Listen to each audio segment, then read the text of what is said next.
Hello, everyone. Welcome to another episode of Film Seizure. I'm Jason Oliver. I'm Chuck Moore. And I'm Jeff Arbuckle. No, that's fine. You're who, Arbuckle? I am Jeff Arbuckle. You're Jeff Arbuckle.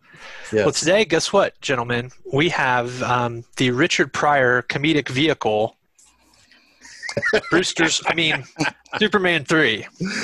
Yeah, Superman is not really the star of his own movie in this movie. Sure isn't. Nope.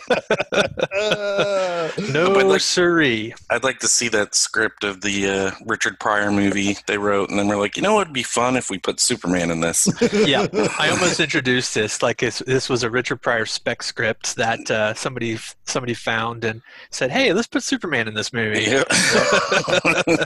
This was about the point in time where they started making Superman movies like they made Godzilla movies. Yes, who has a bigger marquee value, Superman or Richard Pryor? And although, to be honest with you, Richard Pryor is not too shabby, but Superman is the bigger marquee value. Right. Oh my goodness, yeah. I mean, so Superman 3 is quite a strange little movie, isn't it? Boy, it is. Boy, howdy. Yeah. So I'm just gonna go ahead and say this. I really like this movie, but I have no reason to like this movie. I shouldn't like this movie. I do like this movie. Its audacity to be what it is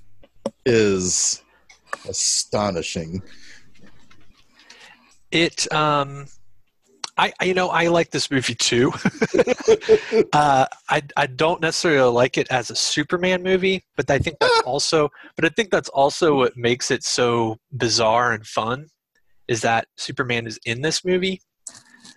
But there's a lot of really fun performances in this. Like everybody seems to be having the right level of fun. Except for Margot Kidder. Well, she's barely in it, right? We'll talk about that. But it's not a good movie, right? It's a terrible movie. Yeah, I want to be the voice of dissent and say I don't like it, but I actually like it too. I know it's an enigma of a movie. It really is. It's like you kind of want to just dump all over it, but there are moments that are just so charming and fun that it's almost like smacking a puppy's nose with a rolled up piece of kryptonite. Let me talk about some of the things I do like about this movie real quick, because here's the thing. If we thought Superman 1 and 2 was a comic book come to life, this is like reading a 1983 comic book of Superman. There's silliness that you can just write off as saying, well, it's fucking Superman. Who cares? There are little things that are sprinkled into this, like Lana Lang calling Metropolis the big apricot. That's a comic book line. Mm-hmm. Like, you would not normally get that in a movie, and they sure as hell didn't put that into Superman 1 and 2. They didn't have time for that kind of silliness. It's like they played those movies really, really straight for the most part. But so you have things like that. I mean, this really is like how did Superman 1 start? With the little kid reading the comic book, right? Mm-hmm. This is that comic book, I think. Yeah, it's everybody's a little bit more caricature. Right? Yes. Yeah. Yeah, because I mean, like, you have was it Ross Webster, who's Robert Vaughn, and he is essentially Mr. Burns. His sister is a caricature of a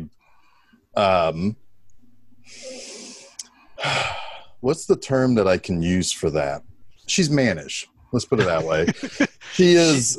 She reminds me of like the tough German broad. I would say Natasha, right? The Natasha or the Frau line, you know? Right. Yeah. But she is not Diane Thorne. They should have just gotten her to play the character. Yeah. Right. Then you've got like the ditzy on the surface, but actually really, really super smart Lorelai. I've got a lot to say about her. And so, yeah, you're right. These are all caricatures, but there's a heart to this movie. Like, I undeniably, like, every scene that Christopher Reeve and Annette O'Toole have together are great. They're great scenes. Oh, I love Annette O'Toole in this. Yeah. I absolutely love her in this. Now there are, and I haven't even gotten yet to Richard Pryor, who is just so much fun to watch. Like, this movie has all of the right pieces. It's like saying, I've taken all of these ingredients that I like. I like root beer. I like cake batter. I like chocolate chips. I like ice cream, and I baked it all together, and it tastes like shit. See, I was gonna say it's a little bit more. It's a little bit more like, I really like spaghetti and meatballs. I really like milkshakes. I really like tacos. But I'm not gonna put all those three things together. All the things that you said, Jeff, sound delicious together. The only thing really missing from this movie is Gene Wilder playing Lex Luthor, or something like that, right, where you have like an over-the-top comedic actor, over-the-top being all of these over-the-top people. And Wilder and Pryor are always excellent together, so that would have been fun. But yeah, oh man, that would have been great, right? If you replaced Robert Vaughn with Gene Wilder. Yep. Yeah. Oh yeah. I mean, man. Because then, I mean, like, I'm sure Gene Wilder would have been like, I don't really want to be a villain. But is Ross Webster really that? I mean, like Lex Luthor, like, legit, like, planned to kill millions of people all the time.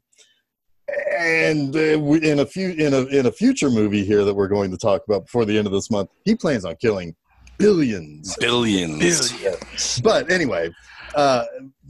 I mean, if you put Gene Wilder in this movie with Richard Pryor, and that gets to the point, honestly, where every time Superman is on screen, you're bored. You're probably annoyed. Yeah. Like, not this guy again. Yeah. Get back to those guys. He's ruining this movie. Yeah. Let's get back on the Silver Street. Yeah. Yeah, no, it's just it's just a charming little mess. You know, it's like the charming little mess that is, I don't know, like Drop Dead Fred, right? You know, it's like, it's not a great movie, but I gotta like it. You know, I just gotta like that movie, and Superman 3 kind of falls into that category. Yeah. So the movie starts with a little of the old reinforcing over the stereotypes, as they say on St. Patrick's Day. As you just stereotypically said, okay. At the unemployment office, Richard Pryor has used up the very last bits of the unemployment benefits that he is eligible for. And they make sure to talk about how lazy he is. Yes. This is the very stereotype of the lazy black man. Hilarious. But it is also a little bit of a Richard Pryor stand-up act, too. Yeah. It definitely does become that. It is what I find funny about the scene, to be honest, is the fact that government bureaucracy has that level of detail about his employment history. Yeah. Like, that to me is the comedy. It's like, no, you don't. You don't know all of this. Yeah, you don't know that he got fired 2 hours after he started at the burger. Right, exactly. Yeah. That was cracking me up. I also love the look of that building, though, inside of it, with the array of people, and they're all smoking cigarettes in the unemployment office. Yeah. Yeah. This turns into a bit of an anti-smoking movie almost. It does, yeah. It also turns into a little bit of a how to kind of give the palm directly to that lady that you really made a mistake with that one night. It teaches you how to deal with that later in the movie. Oh, yes, it does. I don't know. What you're talking about. Yeah. Exactly, Jason. You just did it. Yeah, I don't know what you're talking about, lady. That wasn't me. Oh, with Superman? Yeah. gotcha now. That was quite a leap. You leapt a single building in a single bound. A single bound. Yeah. Sorry, I just had to say that because that line makes me laugh. Oh man! In all the wrong ways. But so he sees an ad in a paper. Computer programmers wanted or training. I think it's a training ad, right? To learn how to become a computer programmer. And can I just say that movies and moments like this, I think, really fucked me up as a kid, because I always imagined that one day I would just find my superpower. Like I would just sit down at a computer and be like, I know everything about computers, or I would play badminton, and I'd be like this bitchin' badminton player, just like naturally, right? Right. There's a great career path for badminton, professional badminton. Did you either of you guys notice? And I think it was a matchbook, maybe instead of a. It wasn't matchbook. Newspaper ad, but the phone number for the place was 1 2 3 4 5 6 7 8. That is fantastic. Yep. Should have been binary, but yeah, 0 0 1 0 0 0 1. But they probably wanted to do that, but then they kept getting complaints. Like, I keep trying to call, but I keep getting the operator. But it kills me because this movie gets everything wrong about computers. Oh, and yeah, that's computers. What I love. Yeah. I love when a movie is written in this era of time about technology, and they have no idea how computers work. So they just make computers these magical devices that can do whatever you tell them to do. Right. But and again, it's the best. It's very much, though, that comic booky kind of idea, though, right? Like the idea that something like this could exist that can just shoot a beam and make weather, or shoot a beam and read what kryptonite's made out of. But it just kills me. He sits down at the computer in class, and he just starts typing out commands, like literal sentenced commands, and is getting him all the information he needs and the lists and everything. He's like, I don't know how I'm doing this. Yeah, like, nobody ever figured that out before. That you could just like give me an apple. And his teacher's like, how are you doing that? Right, which makes me think if I'm the idiot sitting next to him, I'm like, I'm just going to start typing stuff. It's like, bring me a beer and have like a beer shootout. Right, right. It's like, teacher looks, how are you doing that? I want a beer too. So he immediately gets a job. Time is really weird in this movie too. Have you noticed that there is no such thing as time in this movie? Because like, there's that later scene where he's making stuff happen, and it's happening like all over the world, but at different times of day. And he's still in the middle of the night, drunk off his ass, typing in commands to do stuff. Yes, and it's like a whole week happened while he was typing on the computer. Right. Because there's that one older couple that gets that bill from Bloomingdale's or whatever, that credit card bill. They had to print that. So he had to make that change. They had to print the bill. They had to send the bill so that the guy could get it and then squish a grapefruit. Squish a grapefruit in his wife's face. Like the weirdest reaction to that ever. All the women in this movie, except for Lois Lane and Lana Lang, are Betty Boop. Too. They all make squeaks and they talk like dolphins and stuff.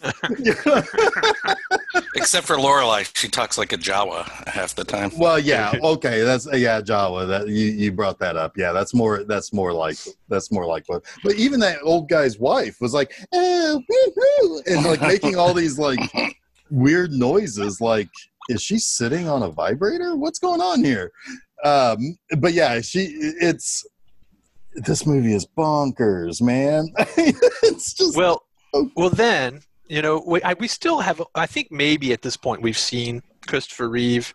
Well, we had the whole sequence, the beginning sequence. Oh, we have to talk about the credit sequence before even the plot comes into play. It's all Rube Goldberg, stupid ass slapstick comedy with penguins on fire and so much weird shit. Guy gets stuck in his car when apparently he has a hole in the bottom of his car so that the fire hydrant he runs over can spray up into him and drown him. Right, but not drain. Yeah, but not drain. It's a one-way valve. Yeah. Right. That actually looked pretty cool. The guy stuck in his car, though. Well, yeah. I mean, no, and that's when you finally get to see Superman in the Superman movie. But then, Yeah, because it's pretty clear the tone they're going for. Right, and it all begins because Lorelai's walking down the street with her massive boobs, and everybody's like, "Oh, hey, what's going on?" And then running into each other like morons. This happens all the time. I know it. I've been stuck in that car before, and I was drowning. I accidentally lit some penguins on fire because of a pretty girl walking down the street. This shit happens. And so like Clark Kent does something that really, I have many questions about something that he does in this scene. He pays for a Daily Planet and he opens the thing. You see the stack of Daily Planets in the newspaper machine. Why does he pull the window one like an asshole? Is it just so that the paper tears? Probably. Well, that's dumb. Yeah. It would make much more sense if there were no paper. I can see the papers in there, Clark. Come on, dude. Yeah. There's also a noticeable change in the music right from the jump.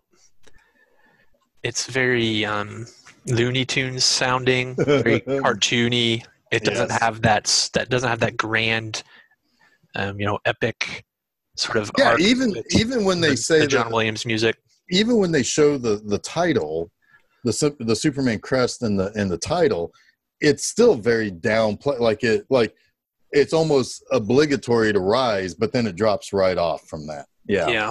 They're not really interested in taking Superman seriously in this movie. Which so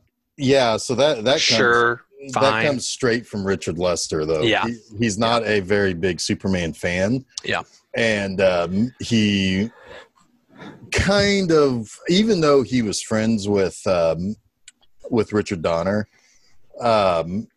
he didn't really understand why Richard Donner took it so seriously. Mm-hmm. So he was like, "Well, I finally got my chance. I'm gonna go in there and make Superman a goofball." I mean, even the poster of the movie, is Superman flying holding the Richard Pryor with the goofy face. His Richard Pryor goofy face. It's like, yeah, okay, that's what this movie is. At least they didn't try and hide it. At least they didn't try and sell it as something that it wasn't. Right. Yeah. So Richard Pryor gets this job at Websco, which is Robert Vaughn's and his sister. It's their company, their little technology or something. It's a conglomerate or something. But he gets his first paycheck, and he's like, and we get another monologue, stand-up act, where he doesn't understand how taxes work. How old are you, sir? Yeah, like, have you never collected a paycheck? Do you not know what taxes are? And it's like, I'm supposed to get a $225 a week, and now it's all this $147. How am I supposed to live on that? How much was it? It was like $147 was what he was left. Was what he got after taxes, which is like basically he's getting taxed to death. Right. And I don't know if this is chicken egg stuff, but he was so Bill Cosby at the start of this movie. He was. And I don't know if Bill Cosby ripped it from him or vice versa, but it was very Bill Cosby-like. It was. That whole speech, like I was saying, it's like, it was supposed to be $225. Now it's $147. How am I supposed to live on that?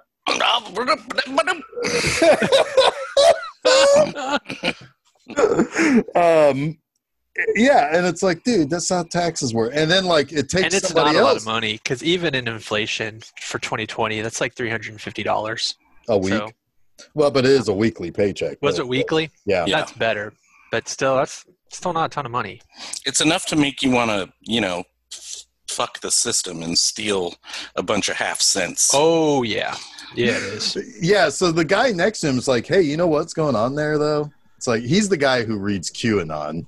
He's like, guys, that's $18,000 per year, guys. Yeah, that's not great. That is not great. No, that is not great. And that's $18,000 in 2020 money.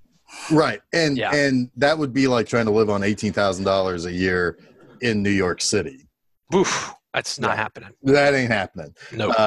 So anyway, the guy next to him's like, so you know what they do, right? Like, this is how the system works. And they take all these half cents, and it's like, well, who gets them? Well, nobody gets them. Well, what happens to him? Oh, it goes into a bank account. Is that really true? I mean, we all know that money is just a construct. So is it really true that there would be these half cents that actually collect into an account? That's a good question. I mean, if this movie was a serious premise, I'd probably like to know that for sure. Well, it's such a good premise. They use it in Office Space. Yeah. Yes, they do. I'm going to sit down at my computer. I'm just going to sit here at my computer. I'm going to start typing commands. Forward all half cents in all bank accounts to my bank account, please, Mr. Computer. And then I'll tell you tomorrow what happens. You're going to be at a ski chalet on some building, probably. Well, tomorrow. the funny thing about that was that it was like $50,000 is the check he got, right? After he like literally $87,000. After he literally told the computer what to do with the rounds and everything. If you watch him, he types out the words that he wants the computer to do. It's hilarious. And and the computer's like, sure, I'll do that for you because you're a computer wizard. You know how to ask all the right ways. And you wanted binary on the matchbook. Yeah. I know. I'm surprised the matchbook didn't just say, pick up a phone and say, I would like to call this number, please. So $87,000 in 1 week means that, and that's a half cent. So that means that place employs 160,000 people. Well, I think that also, I think it's more than that. Well, actually, it is a lot more than that. Because it's every paycheck. Right, but the half cent, I mean, like, it's not 160,000 Oh, it's like a million. Right, because it could have been like a 2 cent and it could have been a 50 cent. Yeah. So I mean, you're right. It's like a million employees. I mean, they have an office in Smallville, so they have people all over the place. Right. Well, I think also, I don't think it was just necessarily payroll half cents. I think it was all of the accounting half cents. Like all POs, everything. I guess. I don't know. That might make sense. But still, so that's assuming that there are always half cents that you are rounding down from, right? To give out money, right? So folks, we really get into the details here. We're going to solve this. It's like I've got my little business shirt on that's rolled up to my it's like sell, and I'm like, I'm that one crazy guy at minimum, this place may employ 160,000 people. That is a lot of people. Well, no, more than that. It has to be more. I know, than that. But at minimum, if it's a half cent. But it's always a half cent. But a half cent is that'd be $8 or $8,000. Yeah. You're right. Yeah, it's got to be millions of people that you. Oh my God! Yeah. Yeah. So no company, by the way, employs millions of people. No. Yeah. Oh my God! Yeah. I mean, it's way more than a million. Holy shit. Yeah. So, but then on top of that, though, you always have to assume that there is not any rounding up happening, right? Mm-hmm. Right. So like now you're saying, okay, well, so we know the round happens at 50 cents, right? So if you get more than 50 cents, do you know for sure that you're not rounding up? Right. If you are, and if it's under, then you assume you're rounding down, right? So, so you're assuming that there is no meeting in the middle for any account, that it's always rounding down.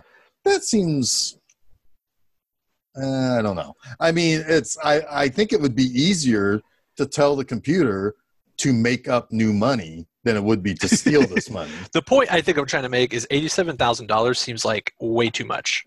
Uh-huh. And I think that was kind of the joke in Office Space, right? Well, because the check that they got was like way too much. You're like, holy shit, we made a mistake. This is not what we expected. It's the same joke in Superman 3. He gets an $87,000 check. The difference is he doesn't think it will be noticed. Right. And it is noticed. Right. But having watched Superman 3, they know that it will get noticed. So in Office Space, they have to put it back, and so that's the difference here. Is that is Superman 3 mentioned in Office Space? I don't remember. Yes, you mention it. It's specifically mentioned because the one guy, I think it's Ron Livingston, he asks, "Wait, this sounds familiar." And Michael Bolton says, "Oh yeah, it's Superman 3." Yeah. Okay. Well, and then they say something to the guy that was on Drew Carey's show. Yes. Like, isn't that the Superman 3 trick? Like he gets it immediately. Yeah. Oh, so great. Anywho. No, so it gets found out. Now, meanwhile, Lois has been sent off. She has been exiled from this movie because Margot Kidder was mad at the Salkins for firing Richard Donner. So they said, well, we can honor your contract that you have to be in this movie. We don't say how much you need to be in this movie, and they just kick her out. Yeah, there's varying conflicting stories around that whole thing. I think it was the right move, though, honestly, to serve the story. To bring Lana Lang in and focus on her character and her relationship with Superman. I think that worked really well. Yes. So Clark is going home to cover his, is it 20? I think it's 20th. 15th? Wait. No, that wouldn't be right. Yeah, because it was 12 years before the next movie, and this one takes place 3 years later. 33. So it would have to be. It would have to be 20. Have to be 20. The years are wrong, but I think it's their 15th. But it doesn't. How old was he when he went to Metropolis in the first movie? 18. He was. No, after he became. 33. 30. He was 33. 30. So no, he was 30. You're right, because it was the 12th year. Well, then it would be 15. Yeah, that makes sense. Pretty sure it's 15. Okay, that makes sense. All right, but anyway, so he goes to see Lana Lang. 15th high school reunion. Superman. He's got a story. Superman 3 does. Which, did you notice he goes there and it's mentioned that he hadn't been. I guess that makes sense. No, they off-screened his mom. Yeah, they off-screened his mom's death. He hasn't been back since she passed away, which I guess makes sense. Why would you go back? But well, he's got that farm he's got to sell. He goes back in Superman 4. Yeah, to deal with that finally. But yeah, they kill off old Martha. Anyway, so he's there and he sees Lana Lang and he's like, "Hey, she looks like she just graduated." And I think technically she probably did. She kept up her looks for small town Smallville, Kansas. Now you got to make sure you still look good. And she was age appropriate though. She was born in 52, so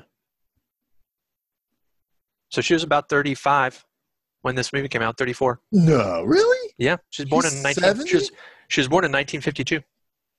No shit. Huh? Yeah. Okay. Anyway, so he reconnects with Lana.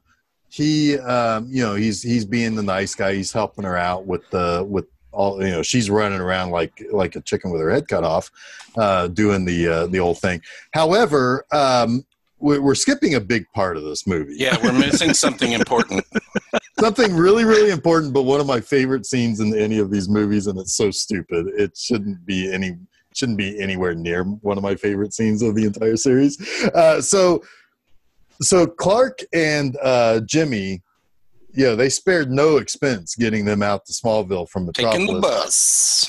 Do you know how long that bus trip would be from essentially Delaware, where supposedly, I'm using comic book terms here, supposedly where Metropolis is, all the way to Smallville, Kansas? 3-4 days, I'd guess. Years, probably. Maybe it was the 20th calculate the rate of travel in 1986 and how fast the buses went, and how many stops along the way. And you go inside and like Jimmy's telling Clark his whole friggin' history, and Clark's done. He's done with this is the first time you ever see Clark not just affable. Yeah, he's like, "Hey, look at that, Jimmy." I like Mark McClure in this. You get for a minute, it feels like he's going to have a lot more to do in this movie, and for a minute he does, and then he doesn't. He's just gone from the rest of the movie. He's just there to be rescued again.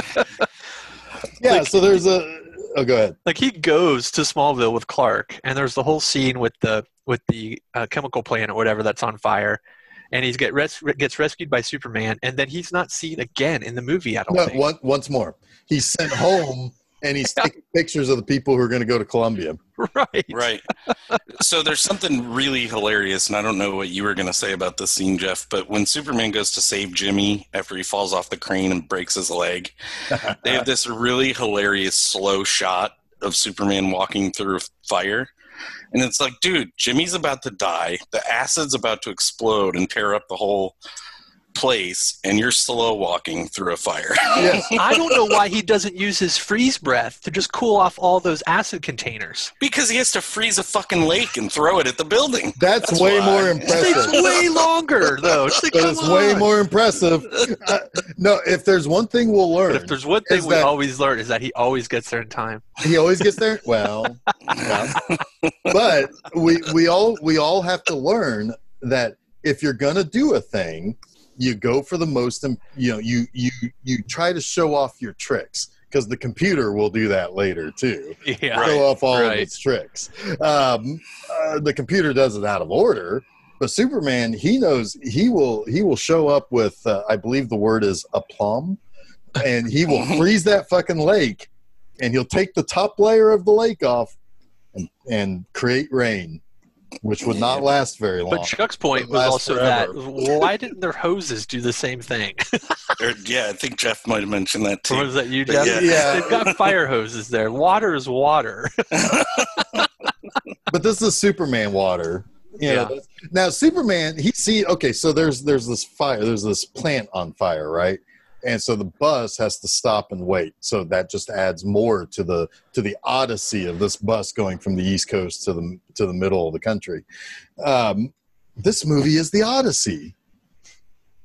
Did you just have like an epiphany or something? A little bit. Yeah, a little bit. Odysseus fights with an evil version of himself? Well, he fights a supercomputer. Didn't you know that? Have you ever read Homer's The Odyssey? A supercomputer. And goes home and fucks his mom? Yep. Yes. This all happened. It's Greek. That's why it's Martha Greek, died. It's all Greek. Yep, because Superman can't have sex with mortals. Yeah. So, well, we'll get a rewrite on that. But anyway, so he goes out and is like, "Hey, Jimmy, let's report on this chemical fire." And he sneaks in through the back of the police car. Fatso in the front seat doesn't even think that anything's wrong. He's like, "What? Did somebody just open and close my doors?" But that's how he changes into Superman. He gets into the back of the car and he comes out as Superman. He flies over to the fireman, and he's like, "Sir, how can I help?" And the guy's like, "Get this guy." Oh, it's you. Oh, thank God. Thank God it's just Superman. It's like we're at the point now in this universe where a guy in the middle of the country would never normally see Superman, sees Superman, it's like, "Oh, it's you. There's some fire and shit over there. You want to help us out? You want to help us out?"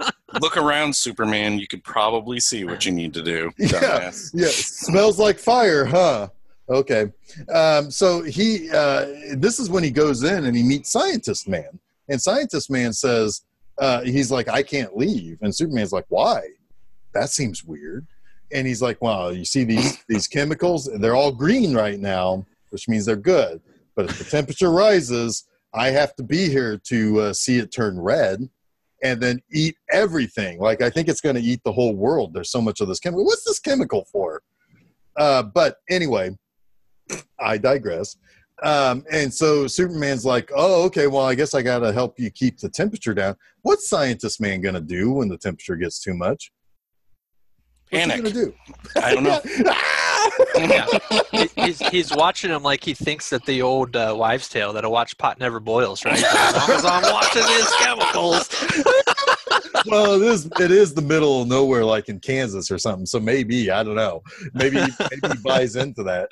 And so Superman's like, "Oh shit, I gotta go." And like he tries to do some stuff. He tries. Doesn't really seem to work. Again, some super breath would work. Pissing on the fire might actually help too. Yeah. You don't know what Superman's bladder is like. Right. He has to save Jimmy because Jimmy's trying to get the really hot pictures.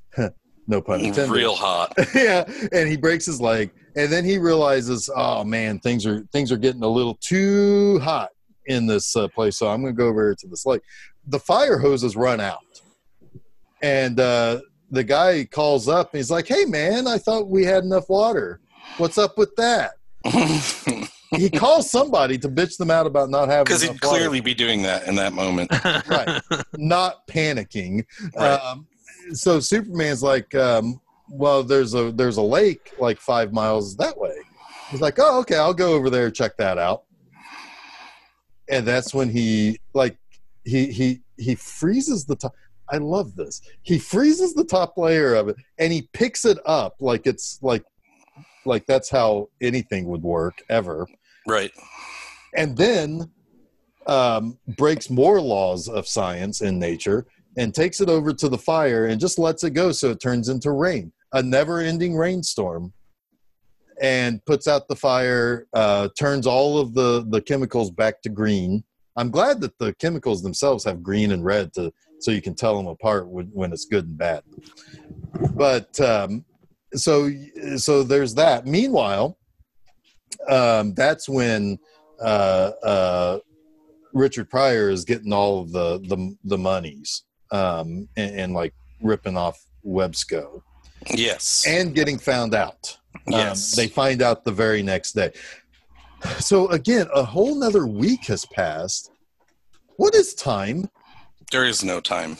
Okay, because in the time that Superman stopped that chemical fire and got to, well, he was on that bus all the way out to Smallville. So Gus. Maybe this is the effects of Superman turning the Earth around has fucked up time forever in this universe. It's very possible because, like, he's on that bus. He seems to be in his own little time bubble. But Gus has gotten paid again after ripping off. All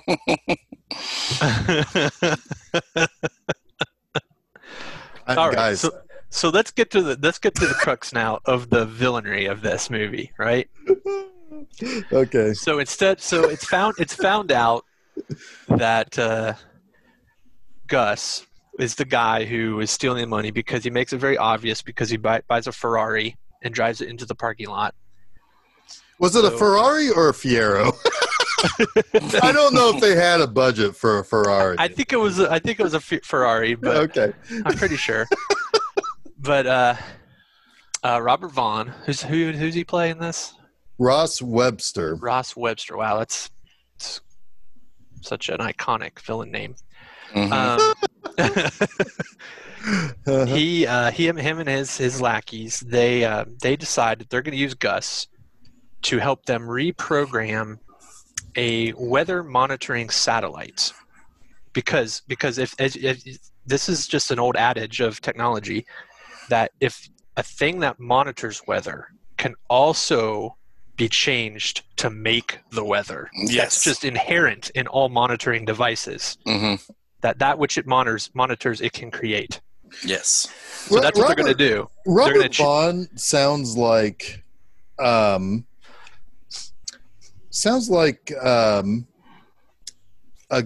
guy doing daily COVID-19 pressers. If this is this, then it must mean this, right? Right. Can we inject weather into us? As long as you're confident about the asinine conclusion you make, it sounds plausible. Yeah. He's conning himself, basically. Yeah. But hey, it works. It can indeed change the weather. Holy crap. Because Gus is that good of a programmer. He is. He shoots a laser into the sky from above the sky. From space. From space. Yeah. And from above the sky. It was good. That was poetic. That's some Greek shit there. Yeah. Before we knew there was space, there was from above the sky. Beam of light. Right. From above the sky. Well, it creates volcanoes and hurricanes and tornadoes. Yes. Yes, it is a god Why? itself. Yes. But why? Why are they specifically attacking Colombia? They want to get rid of the coffee beans there to control the price of coffee. Yes. Yeah. So it's Not the price of tea in China, the price of coffee. Price of coffee. He wants to control the world's coffee. Yes. And but boy, really thinking big there, Rob. Well, to give him some credit, he does take the next logical step later when he's made to realize by the Fryer line, I'll just call her that he's thinking a little bit too small potatoes. Yeah. Right. It's like, well, what gets people going and what keeps them moving? And so now he's gonna. Yeah, we'll get to that. That's a dumb plan too. So Superman comes and saves Colombia, sort of. I'm sure some people died. So this is funny, the way that they do this scene. One, it's to save money, I'm sure. But Richard Pryor explaining what Superman does to stop the storms rather than showing it, I thought was pretty funny. Yes. Yeah. Now, there's a story behind that. That is funny. Richard Pryor was a big fan of the first Superman movie. He went on Johnny Carson and was describing the movie to Johnny Carson. Really? Yes. Oh, that is funny. And the Salkind said, "That's what our next Superman movie is." Oh boy, that's and not a movie. And I'm pretty sure it's not scripted. Yeah. That is a funny joke. That is not a movie. Right. Well, it also wrote that entire scene. I think they said, okay, well, now we got to build a movie around it. Right. Which, there you go. It started as a Richard Pryor vehicle. So Gus Gorman was written for Richard Pryor then, specifically. Yes, I think. Now, there's some other stuff we'll get to as far as like the development of this, because this could have been a very, very different movie. Not a good one. The original Salkind script. Yes, that seems pretty dark. So anyway, so he's like, yeah, Superman, he does this thing and he puts on his cape and he's on the top of a building at a ski chalet, and he decides to put the skis on while he's telling the story, and he slides off and dies. Yeah. Not really. He goes down a skyscraper. That's wacky shit, man. All the way down the skyscraper. He hits a slope in the building. Yep. And then lands on his feet. His knees would be in his mouth. It'd be obliterated. Obliterated is the best way of putting it. He would have just been Richard Pryor's mustache and a pile of goo. Yep. I blew myself up. That was the worst impression I've ever done. It was Cosby. You did Cosby. Yeah, he's sort of doing Cosby in this movie too. Oh man. There's so many things that happen in this movie, like the bowling alley scene. The bowling alley scene is so goofy. Somebody not know what's going on. I mean, I love this scene because I like Clark in this scene a lot. He's trying to kind of defend Lana against Brad, who's sort of the town has-been from their high school year, who hasn't gotten married, who hasn't made anything of his life. He's still living the glory days of his high school youth and football. He's drunk. Constantly drunk. He works as a janitor at the computer company. It wasn't the computer company. It was at the Wheat King factory. Right. That is owned by where they have a computer. Right. He thinks that Lana should be his wife or girlfriend or whatever, because there aren't any other options, because everybody else has paired up or moved away. Well, she was the prom queen and he was the star football jockey. Right. So he still thinks that they're a match. And she's just kind of like, she sort of entertains his attention because there really literally isn't anyone else. But she's too nice to say get fucked. Right. And she doesn't want to really have anything to do with Brad. So there's this really kind of sweet scene where Clark and Lana kind of go on a date with her son Ricky to go bowling in Smallville, and Brad's there, and he starts he starts trying to show little Ricky, or wants to show little Ricky how to really bowl, because Ricky keeps getting gutter balls. And Clark's like, you know what? I think he's doing just fine. I don't think you need to embarrass him in front of his friends. And then he does something totally ridiculous. Jeff. All right, so he runs into the powder stand, which causes powder to go up into his face, which now gives him the ability to pretend like he's sneezing. And when he sneezes, he turns around and launches that fucking bowling ball and destroys the pins. And all the kids are like, yay, wow, Ricky, you're the best. And Ricky's like, wow, I'm pretty good at this. And Brad is just like he's about to puke because he's constantly so drunk he's about to puke. And like, that's a thing that happens in this movie. Yeah, it's a thing that happens in this movie. It's like, I'm sorry, but there's no world in which you have now not exposed yourself as Superman. or at least given that kid, somebody say, hey, that kid might be Superman. That kid's Superman. Yeah. Son of Superman. Yeah. So then they go on another date where they go on a picnic, and this picnic is Jason's favorite, apparently. Oh God, this is so stupid. Superman has to save little Ricky in the most elaborate way possible. but this is an elaborate joke too, though, because they get there and they're like they're unpacking all of the leftover food. Like Lana has to take the fucking leftovers from the reunion. Oh, right? And that potato salad has been that sitting overnight for a long time. Oh. Over a gallon of it, guys. Yeah, that's gross. So throw that away. Yes. Yes. I like potato salad. I don't like potato salad for days. Right. And a gallon of potato salad is too much potato salad. Yes. But so he's unpacking all the stuff, and it's like, oh, look, pate. Oh God. And starts eating it. Now, Clark Kent is still Superman.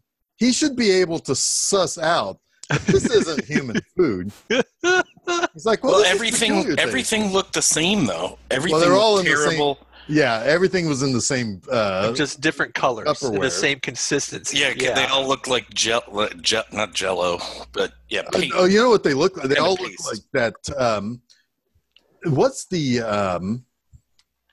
pate? No, well, I kind of like this though because it kind of exposes Clark a little bit as someone who has started enjoying the finer things in life in the big city, right? So there is a little bit of a cultural divide now between him and Lana Lang. Right. I don't know if that was written that way, but that's... Was anything in this movie was written?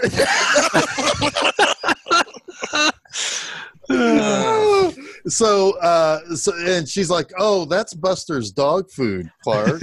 And he's like, oh. And I think it almost looks like he's about to go in for another. Oh, I think he does. He does, actually, I think. Yeah, he likes it. He's like, oh, it's not bad. Yeah. Oh, good God. Anyway, so Ricky has gone off to play with Buster miles away. Yeah, that was like during our childhood. We could walk miles away. Nobody cared. That's true. Into a cornfield, though? Yeah, you just get lost fast in a cornfield. Yeah, Jebediah and Ezekiel. I can't remember the names of the children of the corn right now. Malachi and Isaac. Thank you. Yeah. Jebediah and Ezekiel. Well, they're children of the Amish. Children of the neckbeard. So it's like, oh, where's Ricky and Buster? Oh, and Clark hears Buster whimpering, and he's like, oh, and he looks in the exact direction and sees that the turbine, or what are those things called? Crop plow things. Yeah. Anyway, things. Yeah. So those things are approaching Ricky, who has busted his head open on a rock. By the way, a rock in a cornfield when those combines come, that ain't going to be good. No, they're going to kick that rock up and kill somebody. That's true. But anyway, so Superman goes over there and gets him and brings him back. But he doesn't. He does it. He he changes clothes into Superman. He flies very conspicuously above the corn. He stops one of the plows in its tracks. Everybody sees him, and then he rescues Ricky. He could have very easily have just ran through the cornfield, picked Ricky up, and brought him back, and still stayed as Clark, and no one would ever have known any difference. But no. Well, but it's Superman 3, not Clark Kent 3, Jason. But he could have just ran real fast. It's still been Superman and brought him back, and nobody would have known the difference. Right, but then we lose that amazing scene where he comes out of the the tube with the dog. I did laugh at that. I did when too. He comes out of the sewer drain. Yeah. I laughed at that. It was funny. Yeah. But then he also is like, hey, But they have Ricky, to set up the next thing because little Ricky's now enamored by Superman. Yeah. Yeah, he's obsessed with Superman. So much so, Lana Lang gets on the horn. Hey, Clark, Ricky told all the kids at school that he's friends with Superman. It's like, and then he's coming to his birthday party. And it's like, well, hey, that's a problem with that kid. Yeah, Ricky needs to learn a hard lesson about. Yeah, I know Superman. I know Superman really well, and he's going to tell you to get fucked.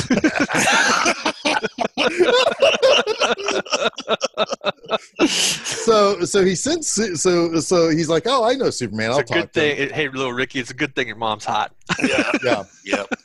Your mom's hot, bro. And before Superman goes, though, we have Richard Pryor making. Yes. Yeah. So now Ross has come up with his next plan, which is he's got to control the oil. But in order to control the oil, you got to get rid of Superman because Superman is going to be in the thorn in the side of Webster all the time.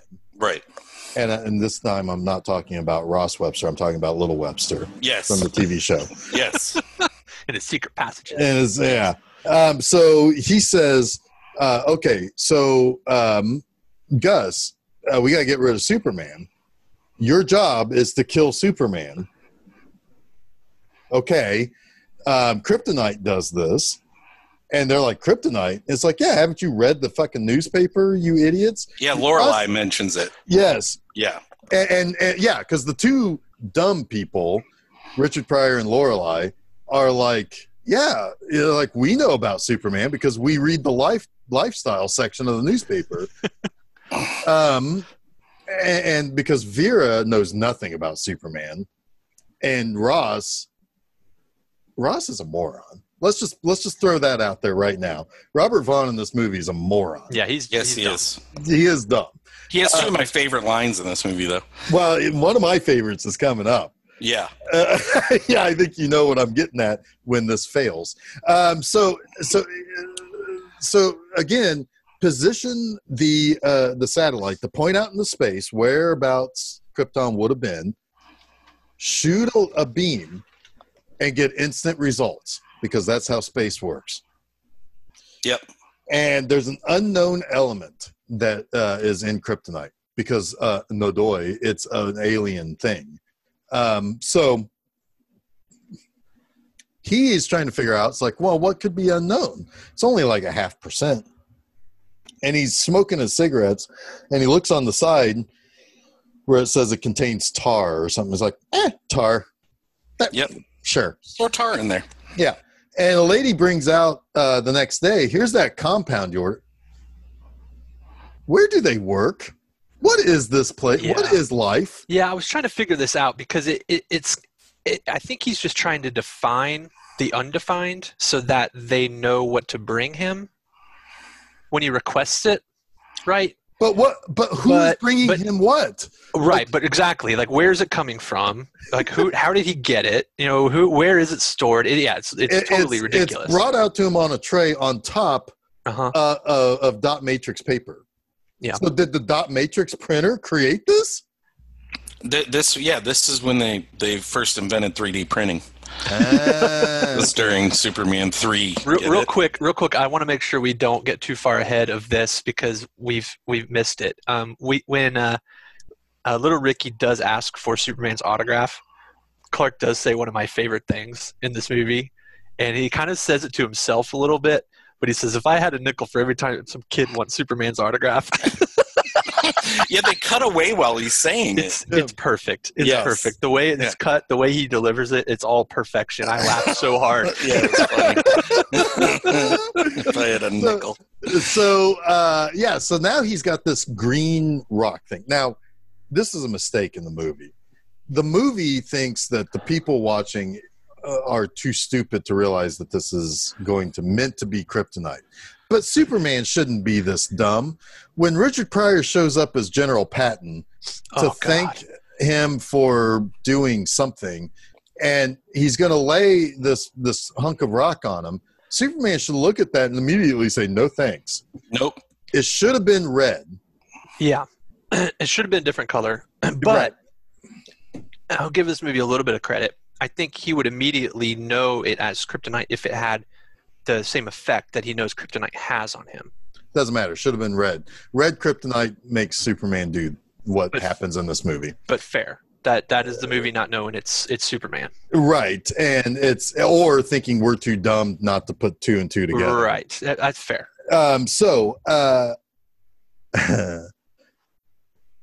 So he gives Superman this rock. I'm not even going to go into the crazy shit that Richard Pryor says in this scene. Oh, that scene is bad. It's really bad. It's too much of a good thing at that point with Richard Pryor.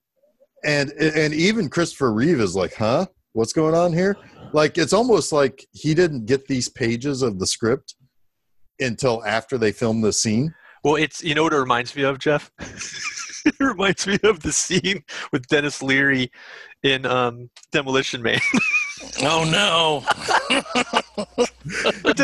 Where he goes off on his stand-up routine, and Sylvester Stallone's just standing there like, what the fuck is happening in this movie? My movie is gone.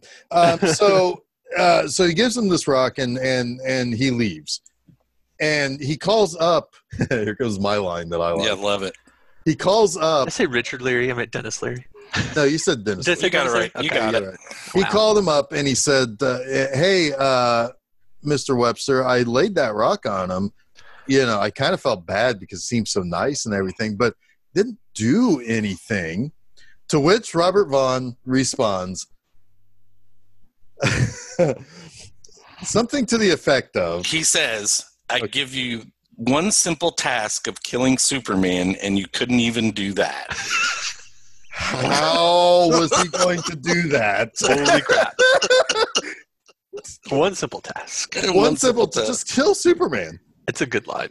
Yeah. It's a stupid line, but it's really good. It's funny. I mean, it's meant to be a joke, and it's a good joke. It's just like the other one later, and this doesn't, I mean, not that there's a plot to this film, but but when he says, if there's one thing I hate, it's greed. Yes. Like, you know, after there's one thing I can't abide or something like that, it's greed. Yep. He wants the world himself, but nobody else is allowed to be greedy. Right, exactly. He has zero. So Superman gets the Creepto Night, as I call it. The Creepto Night. And here are all the things that Superman does. I'm just gonna set it up with this list of things. I wrote it down. And then he delivers the single greatest line Superman has ever delivered. Well, so he misses saving a guy in a truck that's about to fall over a bridge. Although I think the only thing that's lost in this is the truck. I think they actually got the guy out, but it doesn't matter. Well, he almost date rapes Lana Lang. Well, sure. Yeah. He gets rapey. He gets real creepy with Lana. Yeah. He straightens out the Leaning Tower of Pisa. Yep. He blows out the Olympic flame. He spills oil into the ocean. He fucks that girl, Lorelei. He then gets drunk and messes up the bar by shooting peanuts into the mirror. That is a great scene. And then he bullies Clark Kent. So when he they set him up to meet Lorelei at the top of the Statue of Liberty. Yeah. And when he arrives at the top of the Statue of Liberty, and he just looks at her and he says, "I hope you don't expect me to save you, because I don't do that anymore." Yep. That killed me too. It's perfection in the delivery. It's Christopher Reeve he's relishing, I think, a little bit of this evil Superman. It's wonderful. He was great as evil Super. I hate the idea of evil Superman in this movie mostly, but yeah, some of the stuff he does. He's got a little bit of the 5 o'clock shadow too. Yeah. You know, oh God, it's funny. There's another thing. There's that. Okay, so while all of this is going on, well, because there's something else that Richard Pryor has to do, and that is he has to tell the world to go bonkers. And he does that in Smallville because apparently Smallville has the computer to make the world go bonkers. But that's where they did the weather stuff, right? Yeah. That was then later on, he's got to tell all of the world's shipping oil tankers to go into the middle of the Atlantic Ocean or something. Yeah. Yeah. Because there's only one way that ships bring oil to this. Right. So and they only come from these ships. They're not. Oh yeah. He also has to shut down all of the oil production, so all the pumps stop. So computers again. You know, none of this is run on analog. It's all run through the central computer that he can control.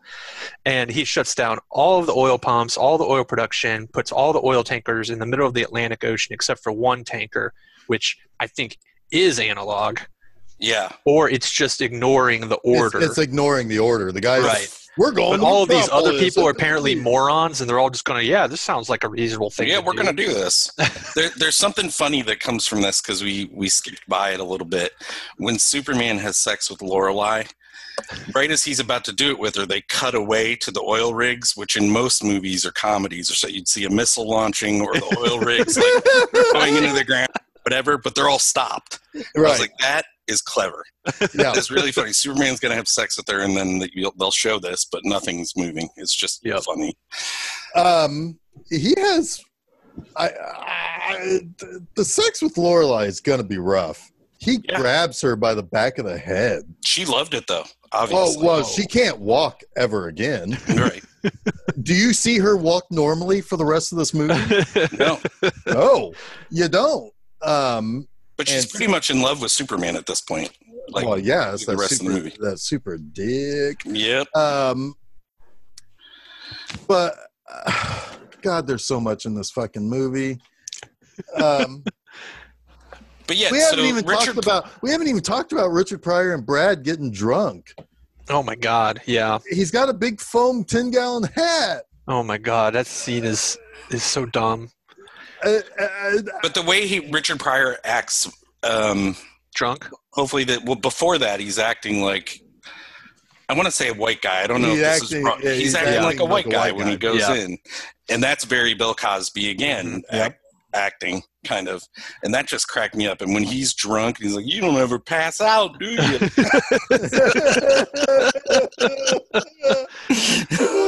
Oh God, that's a great Richard Pryor scene. It cracks me up though that he that scene he has to get drunk with him. He can't just pretend that he's drinking and getting drunk. He's actually getting drunk with Brad. It's just. And then he kind of brags about it too. He's like, "Yeah, you thought I was drunk," and then he's like swerving down the hallway drunk. That scene goes on forever, though. Like there are too many scenes in this movie that go on forever. That's why it's over 2 hours long when it should be an hour and a half. That's what I was saying. It's like, man, this movie's really pushing it to go 205. Okay, so Superman has to fight himself. Well, okay, but Gus also has he has drawn out on gum wrappers the supercomputer. It's like, hey, build this for me, and it's like, well, what is it going to do? Well, it does whatever you want it. You know, you tell me, and I'll tell it. Yeah. So this is where I think a lot of Gus's moral compass is so strange in this movie. It's all over the place because he's like, well, I don't want to do more evil stuff, but I will do more evil stuff if you build me this supercomputer, which can do anything, and you can use that computer to do more evil stuff. It's like, what? Yeah. You know, what? Who are you? Like, what do you actually have scruples? Or do you just not want to be the man who killed Superman? Right. This movie is very first drafty. Oh yeah. So he builds the supercomputer, and the supercomputer is revealed like in the last 20 minutes of this movie, and it can put Superman in a bubble. Let's see how long he can live without air. I'm pretty sure a long time. He flies in space constantly. At the end of every movie, he's out there in fucking space. Yeah. Number two, it's got a kryptonite beam, which I kind of feel like they could have just done that first. So it's got a kryptonite beam, but they don't have any kryptonite. That's already been established. So computer can create kryptonite, because there's even a throwaway line where it can recognize whatever your weakness is and use it against you. So it can now actually create chemistry. That's what the computers have been doing this whole movie. I know, and it's creating so stupid. Everything. Yeah, it can also create the Borg. Yeah, it's feeding itself, Jeff. It wants to live. It wants to live. Although Lorelai has a funny line in this scene where she's like, when she realizes the computer is like self-sufficient and is living on its own, and she like tells Vera, it's like, you can deal with this, sister. I'm out of here. And she tries to run away. And it also has a Commodore 64 in it. Yes, it does. So they can shoot little missiles at Superman, and it's controlled by joysticks. Robert Vaughn probably. Oh, there's a really funny Robert Vaughn line earlier in this. Not supposed to be funny, but it's funny because how stupid it is. When he tells Richard Pryor what he wants him to do with the oil tankers, he says, "Tell the computers the command is irreversible, so that it will be impossible to switch them back." Fuck. Fuck. That is so stupid. So I know by 2000, a lot of people feared computers, but I'm wondering, in the early 80s, did people fear computers? Was that part of the joke here? I don't know that they feared them, but they did not understand what they did. I think that this movie played into a lot of just the mystery of computers. I think that there was maybe some existential fear that people would lose their jobs. Fair. But everything is becoming automated. And, right. Which they were a few decades too soon on that one. Well, but at the same time, though, it's like the computer jobs opened up, and yes, some automation came, but right. That doesn't. People just got different jobs. It creates different jobs. Right. Yeah. So, but anyway, so the computer goes nuts, and Superman arrives after being shot at as a Commodore 64 game. That was kind of funny. Yeah. Oh man, that was created by Atari. That sequence. Yeah. And nice. It looked kind of good. I want to play that game. When he's flying towards the camera, like Superman's flying towards the camera, I'm like, yeah, actually, it looks pretty decent. I mean, it's stupid as fuck in the context of this movie, but what it looked like a pretty good Superman game. What are the points for? Anybody know? Anybody got any idea what these points are for? Missing. Okay. I just love the fact that they think any of these missiles are going to take down Superman. It's like, they thought the bubble was going to work. They're morons. So Superman gets in there, and Lorelai's like, "Hey, honey, what's up?" And he's like, "Lady, I don't know who you are." Bomb. Just get rid of her. That's hilarious. Yeah, that kills me. It's like, yeah, lady, it wasn't me. Wasn't me. Gonna have to call Maury in on that. It's like, you are the father, Superman. Yeah, so this thing is really legit kind of beating Superman a little bit. Yeah, because then so the bubble doesn't work, and then Richard Pryor's like, "Hey, I don't want to, I didn't know you were going to kill Superman."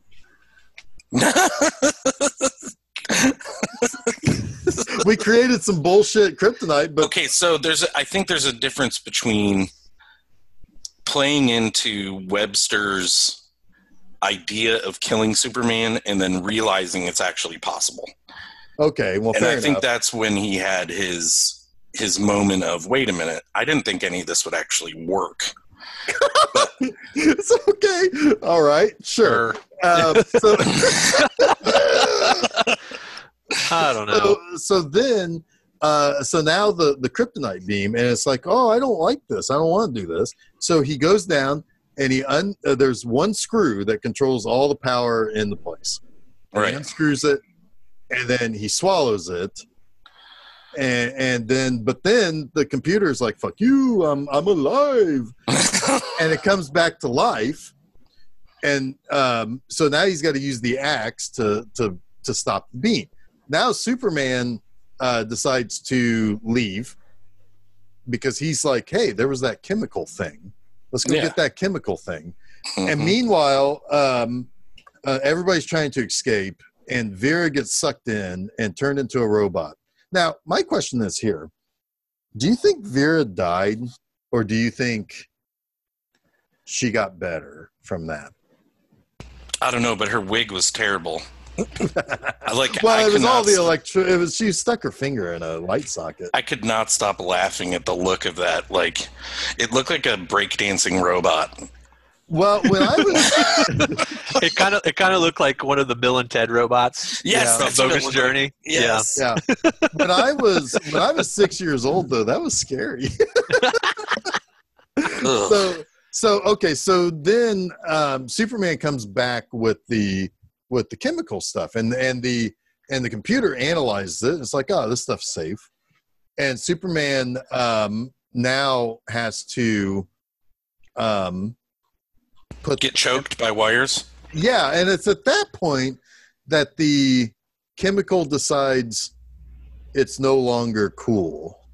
I don't know. I didn't understand why it was hot. I think when he opened it, I think that was like, I think it interacted with the air, maybe. Okay. I'll allow it. For this movie, I'll allow it. God, fuck. For this movie, you gotta allow a lot of shit. Yeah. That's the least of my concerns about this movie. So it destroys the... It's at least a callback to a prior plot point, you know? Yeah. Yep. Right. Chekhov's gun or Chekhov's acid or something. Chekhov's acid. So then he... so the whole thing blows up. We never see anybody taken to jail, but Superman's flying with Gus. And he drops him off at a coal plant. And this is where he had a fight with himself, right? We haven't even talked about that. That was at the junkyard. Jeff's at the very end. We'll come back to that. Okay. So because I have questions about that scene too. So, and he's like, hey, you should give my buddy a job here. He is a criminal, Superman. You are not judge and jury. No. It's like, you could do a heck of a lot worse. It's like, could you do worse? I mean, just because he at the last minute decided he didn't want you dead does not mean you should vouch for this guy. Yeah, it should have gone more like this. He should have asked them if they had a computer, and if they said yes, he should have said, never mind. You don't want to give this guy a job. We're out of here.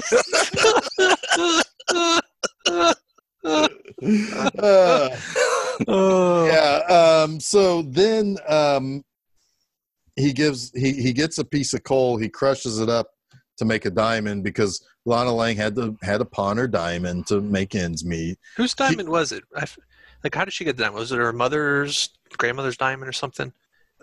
Something like that. But she had it was her engagement ring. So anyway, he gives it to her and gets her a job. Brad comes back to totally creep on Lana. He shows up in Metropolis, half the country away. Yeah. I'm amazed that he had enough wherewithal and intelligence and sobriety to get all the way to the East Coast to find her. Yeah. Clark Kent throws him into the elevator, to which that doesn't stop him forever. It's not like he threw him down into that pit like he did Zod's gang. Yeah. He's just going to ride the elevator back up. But whatever. It doesn't matter. Superman saves the day. Now, let's talk about Superman fighting Clark Kent.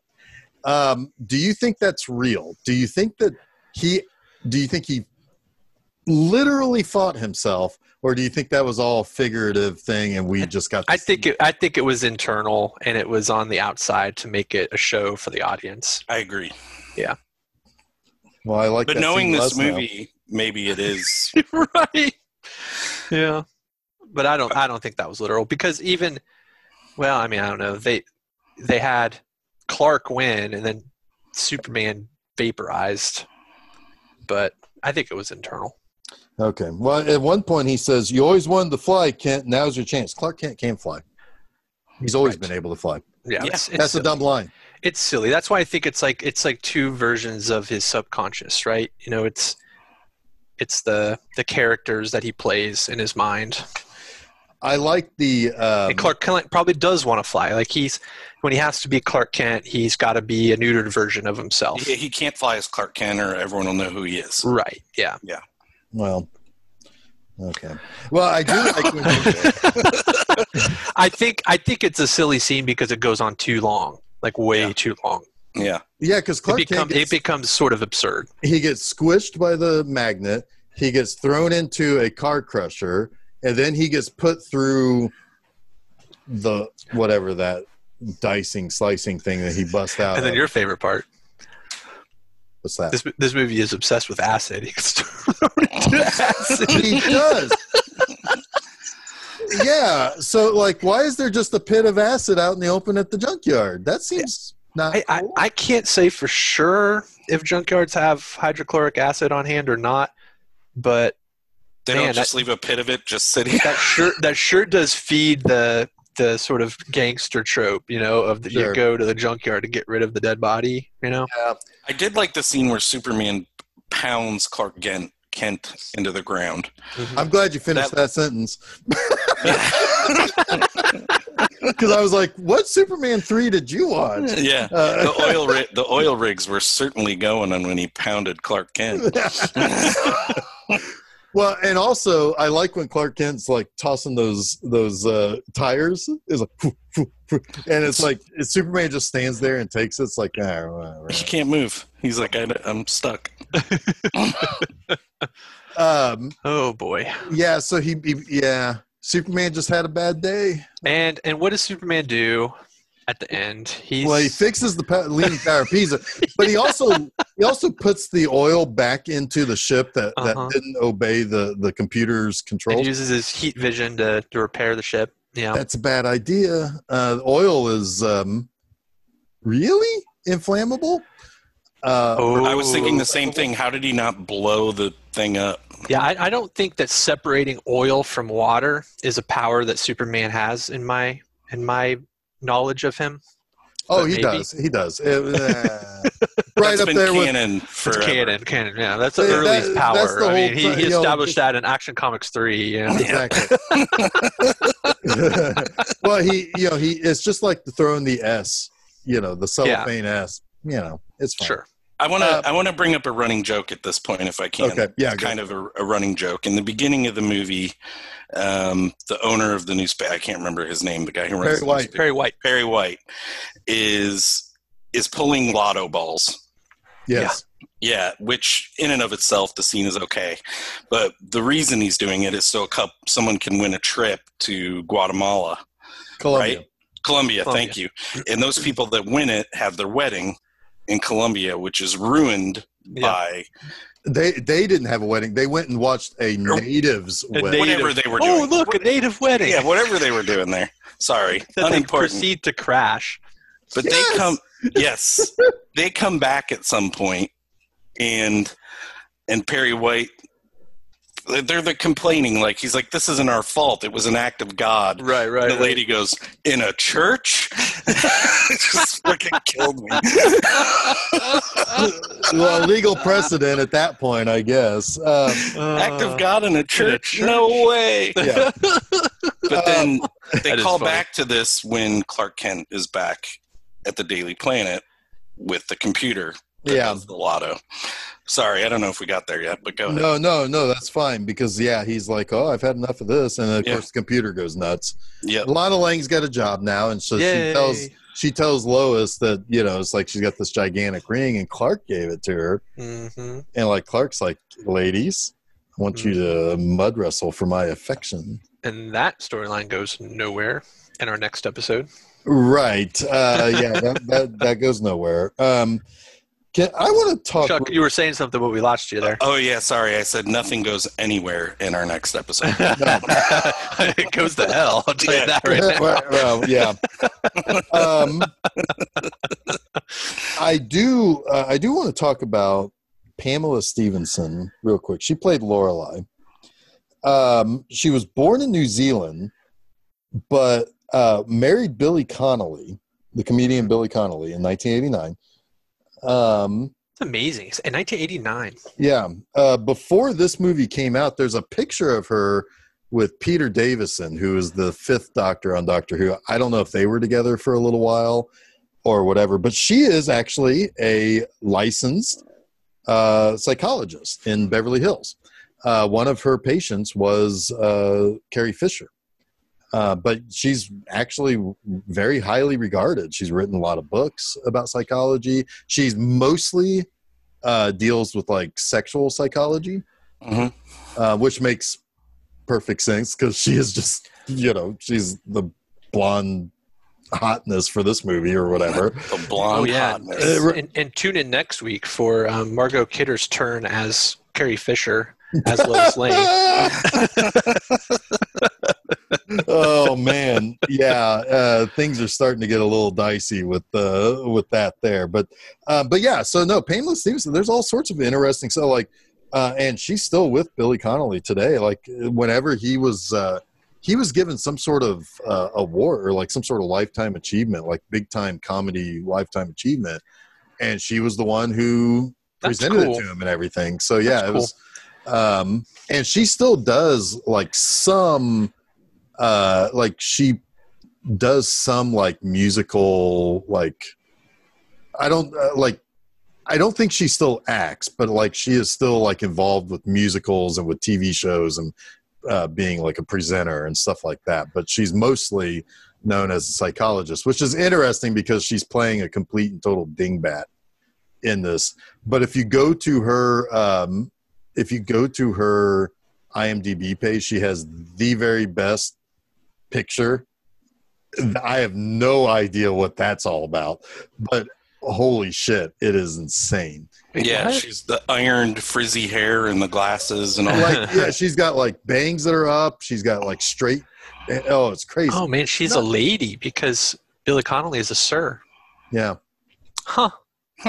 Lady Pamela Stevenson. Connolly. Interesting. Well, I'll be. Yeah. So yeah. So and I think she was relatively established. I mean, by the time that she was in this, she was in her 30s. So I think she was already a licensed psychologist. She didn't do too many like movies and TV shows, but she did a fair amount of things in the 80s. So yeah. The more you know. The more you know. So yeah, don't judge a book by cover. If you see a blonde with a really high pitched voice and a set of literal shoulder boulder things. Reading Immanuel Kant. Yeah. Don't just assume that she's just some dumb bimbo. Nope. So. All right.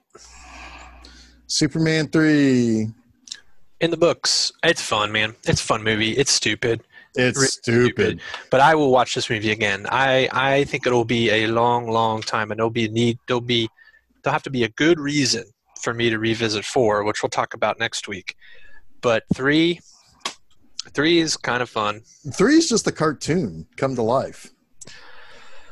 It's so silly, man, but it is fun. Performances like Christopher Reeve, I think also, to give him credit, he does.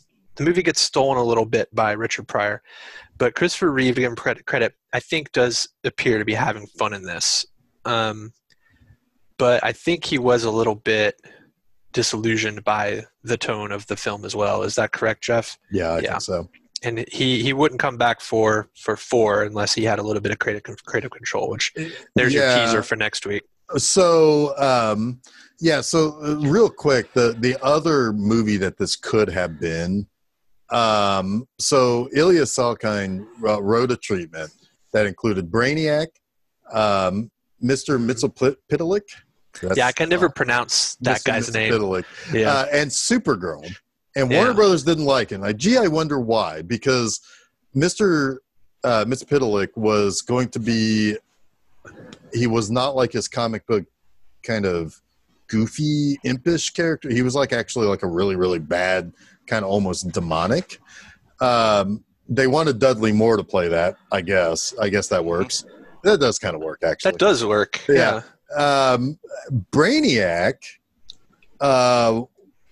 finds Supergirl similarly to how the Kents found Superman, and he kind of has an incestuous love for her.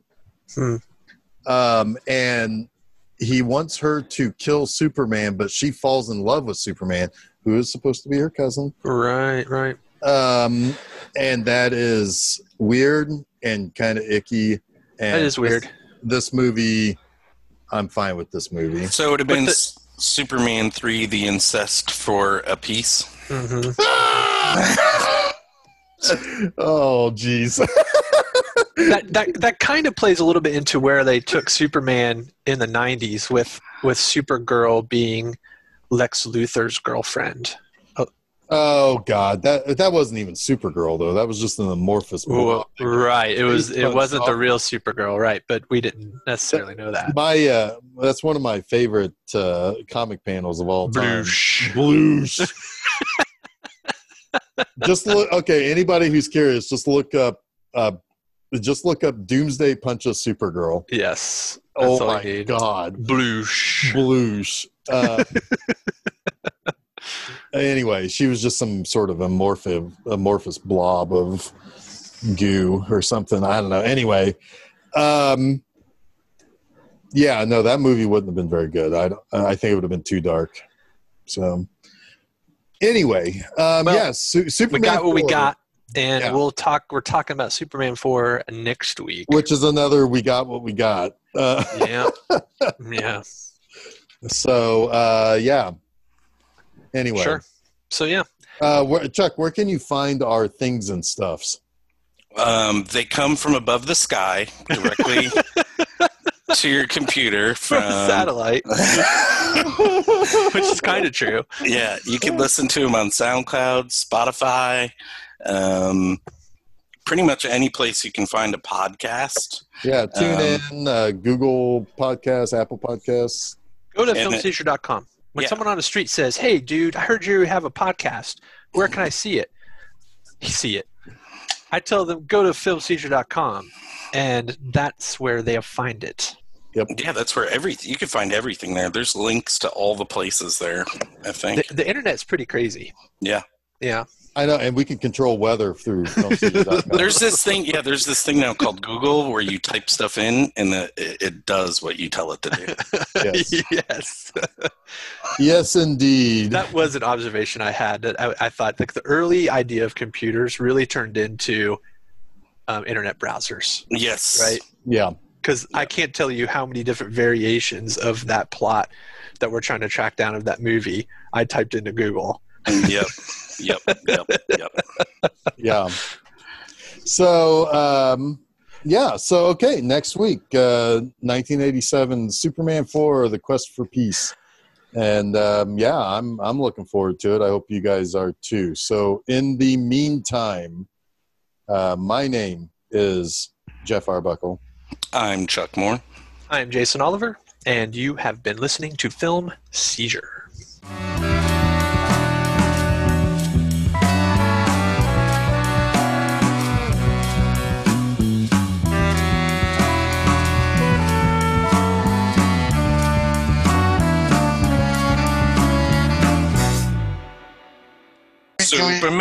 Superman does whatever a super can. Flies real high in the sky, does some stuff, punches guys. Watch out, here comes a Superman.